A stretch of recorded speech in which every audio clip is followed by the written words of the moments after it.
नमस्कार, मेरा नाम है मांगीकर गोस्वामी। आज जिस घटना के बारे में मैं बात करने जा रहा हूं, यह घटना है 6 अगस्त 1945 को घटित हुई हिरोशिमा की घटना। कहते हैं कि उस दिन भी जापान की सुबह हर दिन की तरह एक सामान्य सुबह थी, लेकिन 7 बजते बजते आसमान में मंडराते हुए विमान देखे गए, जिन्हें देखकर लगा कि कोई बड़ा खतरा आ रहा है। लेकिन थोड़ी ही देर बाद यह बताया गया कि कोई खतरा नहीं है, यह कोई सामान्य विमान है। पर कुछ देर बाद मैसेज भी दिया गया कि कुछ बड़ा होने वाला है।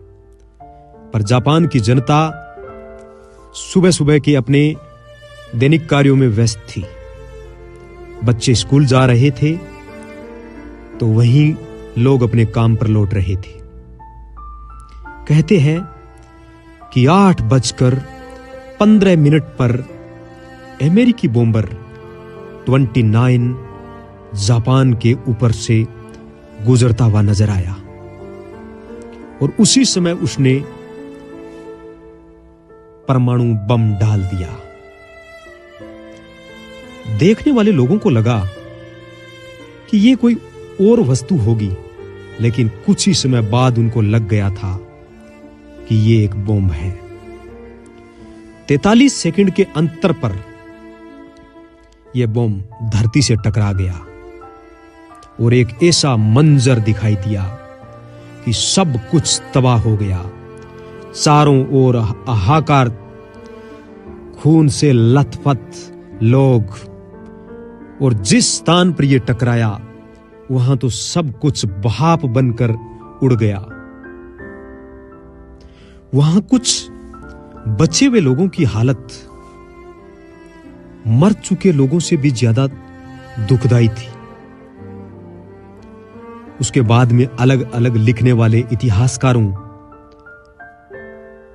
और प्रत्यक्षदर्शियों ने लिखा कि उसमें जो बच गया वो उस दिन अनलकी था। मरने वाले उनसे ठीक रहे होंगे, क्योंकि जो उस त्रासदी में बच गई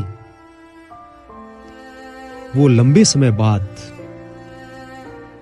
कई बीमारियों के शिकार होते रहे।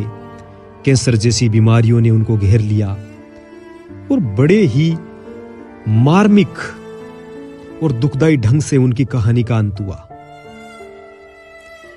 इस घटना ने पूरे जापान को हिला दिया था। जापान सोच भी नहीं पाया कि उसके साथ ऐसा होने जा रहा है, पर अमेरिका इस बात से बिल्कुल वाकिफ था। उसे वो दर्द याद था कि जब पर्ल हार्बर पर 7 दिसंबर 1941 को जापान ने हमला किया था, और इस बात की गवाही इस बात से भी आती है कि उस समय के प्रसिद्ध एक व्यक्ति ने कहा था कि हमने जो हासिल किया है यह हथियार कोई सामान्य नहीं है और हमारी सेना को एक ताकत मिली है। ये सारी बातें मानव जाति के लिए कितनी दुखदाई हुई, उसका अंदाजा लगाना मुश्किल था उस समय भी और आज भी है। क्योंकि उस त्रासदी में 6 अगस्त को ही लगभग 80,000 लोग तो तुरंत मर गए थे, और जो बच गए थे उनकी हालत और भी बदतर थी।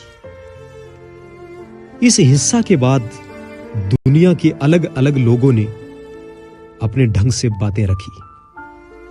इस पर भारत के शांति दूत महात्मा गांधी जी ने लिखा कि ये जो था ये बहुत बुरा था। ये जो युद्ध हो रहा था उससे भी विभत्स था, उससे भी ज्यादा खतरनाक था, क्योंकि एक साथ इस प्रकार से लोगों को मारा जाना किसी भी मुल्क के लिए कितना दुखदाई हो सकता है। इसके बाद भी लोग इस घटना से सदैव चिंतित रहे और जापान के हिरोशिमा में पीस मेमोरियल भी बना दिया गया। आज पूरी दुनिया उस स्थान को एक शांति के रूप में देखने लगी है और पूरी दुनिया ये सोचती है कि दुनिया के किसी भी मुल्क पर ऐसी आफत कभी न आए, या कहें कि कभी भी परमाणु हमला किसी भी मुल्क पर न हो। तो ये थी कहानी हिरोशिमा की, जिसे दुनिया ने न उस समय पसंद किया और न दुनिया कभी और पसंद करेगी, क्योंकि मानव जाति के इतिहास में घटित ये सबसे बड़ी त्रासदी थी, जिसे याद करके हर कोई रो देता है। जापान जैसे विकसित देश के एक बड़े शहर को मौत की नींद सुलहा गई वो घटना। सिलसिला यहीं रुकने वाला नहीं था। 9 अगस्त को फिर अंजाम दिया गया और एक नया शहर नागासाकी भी उसी तरीके से तबाह हुआ। इन दोनों घटनाओं ने दुनिया को नए ढंग से सोचने पर मजबूर किया और अमेरिका पर भी सवालिया निशान खड़े हुए। उनका मित्र रसिया भी यही बात कहने लगा कि आपने जानबूझकर परमाणु गिराया अपनी ताकत दिखाने के लिए। जापान समर्पण करने वाला ही था, लेकिन आपने जानबूझकर दुनिया में अपनी ताकत का लोहा मनवाने के लिए यह कदम उठाया। इस कहानी से यही सीखा जा सकता है कि ऐसी घटना दुनिया में कभी न हो। हमें शांति को ही अंतिम हथियार के रूप में मानना चाहिए। जय हिंद, जय भारत।